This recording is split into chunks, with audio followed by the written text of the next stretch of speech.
سورہ نوح میں آیت نمبر 10, 11 اور 12 میں تفصیل ہے. نوح علیہ السلام نے اپنی قوم سے کہا استغفروا ربکم, اپنے رب سے بخشش مانگو, انہ کان غفارا, بے شک وہ بہت بخشنے والا ہے, یرسل السماء علیکم مدرارا, اللہ آسمان سے موسلادھار بارش برسائے گا, ویمددکم باموال وبنین, اللہ مال سے بھی مدد فرمائے گا, اولاد سے بھی مدد فرمائے گا, وَيَجْعَلْ لَكُمْ جَنَّاتٍ, اللہ باغات بھی تمہارے لیے پیدا فرمائے گا, وَيَجْعَلْ لَكُمْ أَنْهَارًا, اور اللہ نہریں بھی تمہارے لیے جاری فرما دے گا. یہ دنیاوی برکات بھی اللہ تعالیٰ اس استغفار کی بدولت عطا فرماتے ہیں.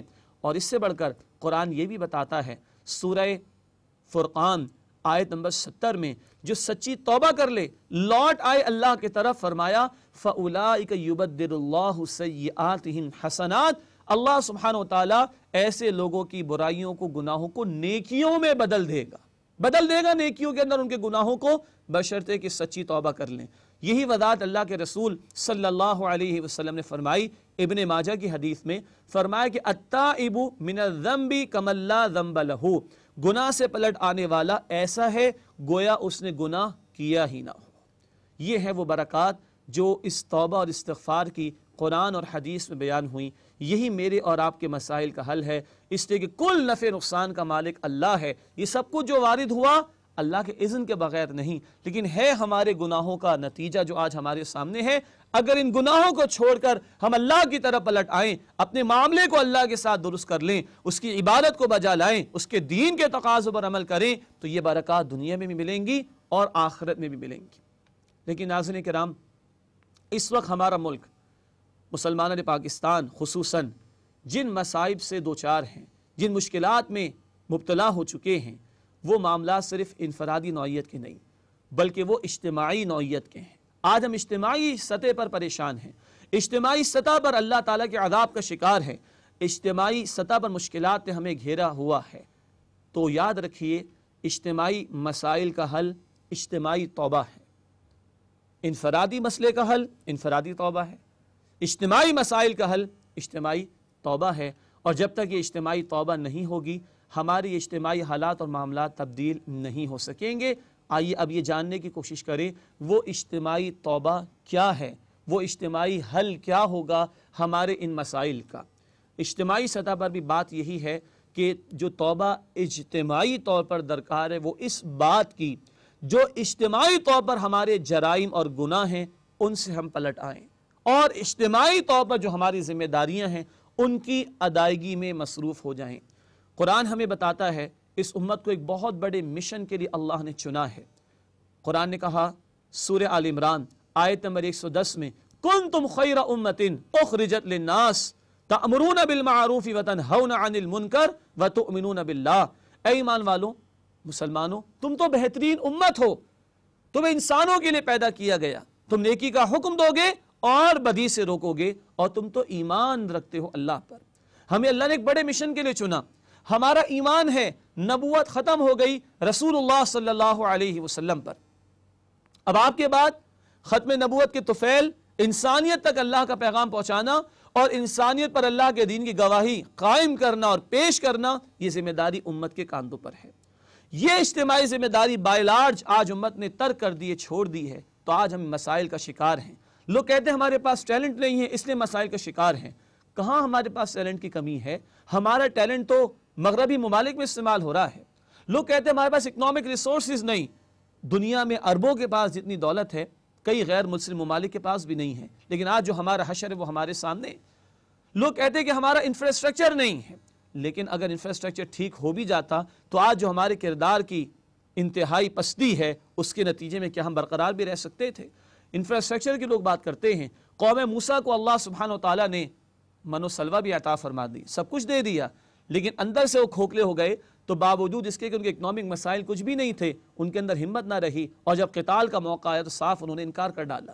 تو ہمارا مسئلہ نہ انفراسٹرکچر کا ہے, نہ اکنامک ریسورسز کا ہے, نہ ہمارا مسئلہ ٹیلنٹ کی کمی کا ہے, نہ یہ کوئی زمین کے فزیکل کازز کا کوئی معاملہ ہے. سارا معاملہ جیسے کہ میں نے ابتدا میں عرض کیا وہ میٹا فزیکل کازز کا ہے, وہ کردار کے بگاڑ کا معاملہ ہے, جس کے نتیجے میں آج ہم ان اجتماعی مسائل کا بھی شکار ہیں.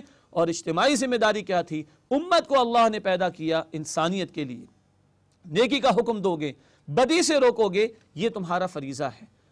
جیسے کہ میں نے عرض کیا، ختم نبوت کے بعد اب انسانیت پر اللہ کے دین کی گواہی پیش کرنے کی ذمہ داری امت پر ہے، اور یہ اجتماعی جرم ہے امت کا کہ اس ذمہ داری کو امت ادا نہیں کر رہی۔ تو نہ صرف یہ کہ پاکستان بلکہ دنیا کے دیگر ممالک اور حصوں میں بھی ہم طرح طرح کے مصائب کا، آفات کا، مسائل کا شکار ہیں۔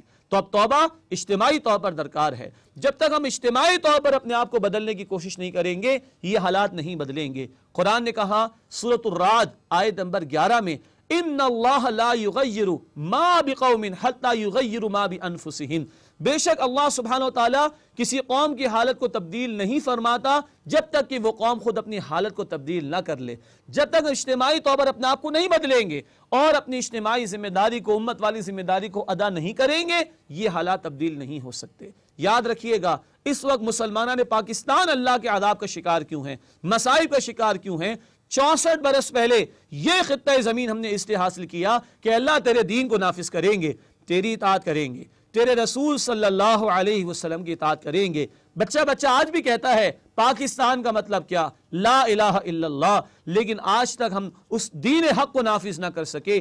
یہ اجتماعی ہمارا وہ جرم اور دین سے وہ غداری ہے جس کی پاداش میں ہم دیکھ رہے ہیں کہ آج ہم مسلمانان پاکستان ان مسائب کا شکار ہیں، ان آفات کا شکار ہیں۔ جب تک ہم اللہ سے کیے گئے عہد کو پورا نہیں کریں گے، اللہ کے دین کے نفاذ اور اس کے قیام کی جد و جہد نہیں کریں گے، تب تک یہ حالات سدھر نہیں سکتے، تب تک یہ حالات بدل نہیں سکتے۔ اس کے بغیر اللہ کی مدد بھی نہیں آئے گی۔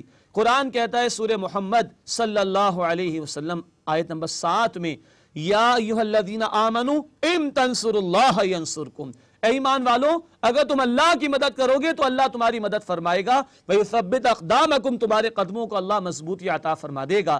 آج تو قدم ڈگمگا گئے ہیں، پھسل گئے ہیں، ہماری معیشت کا بٹا بیٹھ چکا، ہماری معاشرت تباہ ہو چکی، ہماری سیاست برباد ہو چکی، دنیا تو ہمارے ہاتھ سے گئی، دین کا معاملہ بھی جو ہے وہ ہمارے سامنے ہے، تو ہمارے قدم ڈگمگا گئے۔ اللہ فرما رہے تم میری مدد کرو گے، اس سے مراد ہے اللہ کے دین کی مدد کرنا، اللہ کے دین کی دعوت کا کام کرنا، اللہ کے دین کے نفاذ کی جد و جہد کرنا، یہ ہے اللہ کی مدد جو بارہا قرآن میں بیان کی گئی۔ اگر تم میری مدد یعنی میرے دین کی مدد کرو گے، اللہ فرماتے میں تمہاری مدد کروں گا اور تمہارے قدموں کو مضبوطی عطا کر دوں گا۔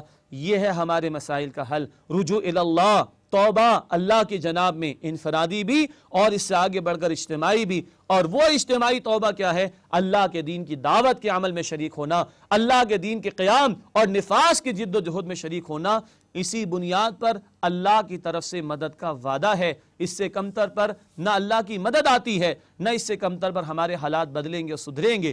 قرآن نے کہا سورہ آل عمران آیت نمبر 160 میں، ان ینصرکم اللہ فلا غالب لکم، اگر اللہ تمہاری مدد فرمائے کوئی تم پر غالب نہیں آ سکتا، وَإِن يَخْذُلْكُمْ فَمَنْ ذَا الَّذِي يَنصُرُكُمْ مِنْ بَعْدِي، اور اگر اللہ اپنی مدد کا ہاتھ تم پر سے ہٹا لے، بتاؤ اللہ کے بعد کون ہے جو تمہاری مدد کرے گا۔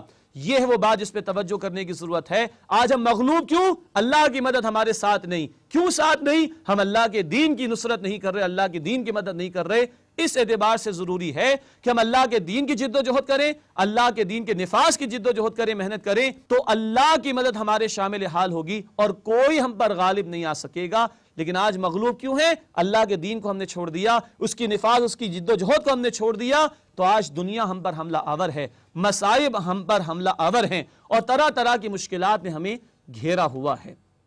یہ ہے وہ توبہ جو اس قوم کی اجتماعی توبہ ہوگی۔ اے کاش اللہ اس قوم کو قوم یونس کی توبہ کی طرح توبہ کی توفیق دے دے۔ جب انہوں نے عذاب کے آثار دیکھے، پوری قوم میدان میں آ گئی اور سب نے اللہ کی طرف رو رو کر معافی مانگ لی، اللہ تعالیٰ نے معاف کر دیا۔ وہ اللہ اس وقت بھی قادر تھا، وہ اللہ آج بھی قادر ہے۔ ہم بھی اللہ کی طرف رجوع کر لیں، توبہ کر لیں، انفرادی اجتماعی طور پر بھی اللہ آج بھی ہمارے حالات کو بدل دینے پر قادر ہے۔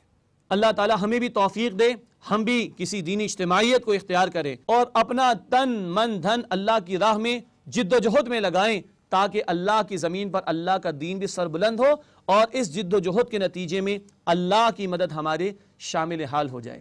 آئیے میں آپ کے سامنے چند احادیث مبارکہ پیش کروں۔ بخاری شریف کی حدیث ہے، اللہ کے رسول صلی اللہ علیہ وسلم نقل کرتے ہیں کہ اللہ تعالیٰ یہ ارشاد فرماتے ہیں، گویا حدیث قدسی ہے، میرا بندہ اگر مجھے دل میں یاد کرتا ہے میں بھی اسے دل میں یاد کرتا ہوں، میرا بندہ مجھے کسی محفل میں یاد کرتا ہے میں اس سے بہتر محفل فرشتوں کے سامنے اسے یاد کرتا ہوں، میرا بندہ ایک بالشت میری طرف آتا ہے، میں ایک ہاتھ بھر اس کی طرف جاتا ہوں، میرا بندہ ایک ہاتھ بھر میری طرف آتا ہے، میں 2 ہاتھ بھر اس کی طرف جاتا ہوں، میرا بندہ چل کر میری طرف آتا ہے، میں دوڑ کر اس کی طرف جاتا ہوں۔ اللہ ہمیں دوڑ لگانے کی توفیق دے، رجوع اللہ کی توفیق دے، توبہ کی توفیق عطا فرمائے۔ کتنا ہی مانگ لیں، اللہ کے خزانے میں کوئی کمی نہیں۔ مسلم شریف کی روایت ہے، یہ بھی حدیث قدسی ہے، اللہ کے نبی صلی اللہ علیہ وسلم نقل فرماتے ہیں، اللہ تعالیٰ فرماتے ہیں، لوگوں تمہارے سارے کے سارے انسان، تمہارے سارے کے سارے جنات، شروع سے لے کے آخر تک تمام کے تمام کسی چٹیل میدان میں کھڑے ہو جائیں اور سب لوگ مجھے پکاریں اور مجھ سے سب کچھ مانگ لیں اور میں سب کو ان کے مانگنے کے مطابق سب کچھ عطا بھی کر دوں، تب بھی میرے خزانے میں کوئی کمی واقع نہیں ہوگی۔ بس ایسا ہے کہ سوئی کو سمندر کے پانی میں ڈبو کر دیکھو کتنا پانی لگ کر آیا۔ اے کاش ہمیں اس کا یقین حاصل ہو جائے کہ یہ ہمارے مسائل، 18 کروڑ عوام پاکستان کے مسائل، اللہ کے لیے کوئی حیثیت نہیں، اللہ کے خزانے میں کوئی کمی نہیں ہے، ہمارے مانگنے میں کمی ہے، ہمارے رجوع اللہ میں کمی ہے، ہمارے توبہ کرنے میں کمی ہے۔ حضرت امیر معاویہ رضی اللہ تعالی عنہ نے حضرت عائشہ رضی اللہ تعالی عنہ سے درخواست کی کہ مجھے کچھ وصیت فرمائیے۔ حضرت عائشہ رضی اللہ تعالی عنہ نے نبی اکرم صلی اللہ علیہ وسلم کی ایک حدیث لکھ کر ان کو بھجوائی، جامع ترمذی میں اس کو نقل کیا گیا، جس میں آپ صلی اللہ علیہ وسلم نے فرمایا، جو لوگوں سے توقعات ہٹا کر ایک اللہ کا ہو رہے، اس کی طرف رجوع کر لے، اسی سے امیدیں رکھے، اللہ اس کے لیے کافی ہو جائے گا اور لوگوں سے اس کو آزاد اور بری کر دے گا۔ اور جو اللہ کو چھوڑ کر لوگوں کی طرف نگاہ اٹھائے، لوگوں سے امیدیں رکھے، لوگوں سے توقعات وابستہ کرے، تو اللہ اپنا ذمہ اس سے ہٹا لے گا اور لوگوں کے حوالے کر دے گا، اور پھر وہ لوگوں کے در پر جا جا کر ٹھوکریں کھاتا رہے گا۔ یہی آج میرا اور آپ کا مسئلہ ہے، ہم لوگوں کی طرف دیکھتے ہیں، اسباب کی طرف دیکھتے ہیں، اللہ کی طرف نہیں دیکھتے، مسبب الاسباب کی طرف نہیں دیکھتے۔ تنظیم اسلامی توبہ کی اسی پکار کو آپ کے سامنے رکھتی ہے۔ توبہ کی پکار، تنظیم اسلامی کی یہ محنت پورے پاکستان کے شہر شہر، گلی گلی میں جاری ہے۔ آپ سے بھی درخواست ہے، اس پیغام کو خود بھی سمجھیے، اس کے تقاضوں پر عمل کیجیے، دوسروں کو بھی اس کی دعوت دیجیے، دوسروں کو بھی اپنے ساتھ شامل کیجیے، اور آئیے تنظیم اسلامی کے دست و بازو بنیے، جو اللہ کی زمین پر اللہ کے دین کے نفاذ، نظام خلافت کے قیام کی جد و جہد میں مصروف عمل ہے۔ یہی وہ راستہ ہے جس پر چلیں گے تو انشاءاللہ اللہ کی مدد ہمارے شامل حال ہوگی، یہی ہماری سچی توبہ ہوگی، اور اسی سے انشاءاللہ اللہ ہم سے راضی بھی ہوگا اور ہمارے دنیا اور آخرت کے معاملات سنور جائیں گے۔ اللہ ہم سب کو سچی توبہ کرنے کی توفیق عطا فرمائے، آمین یا رب العالمین۔ وآخر دعوانا ان الحمد للہ رب العالمین۔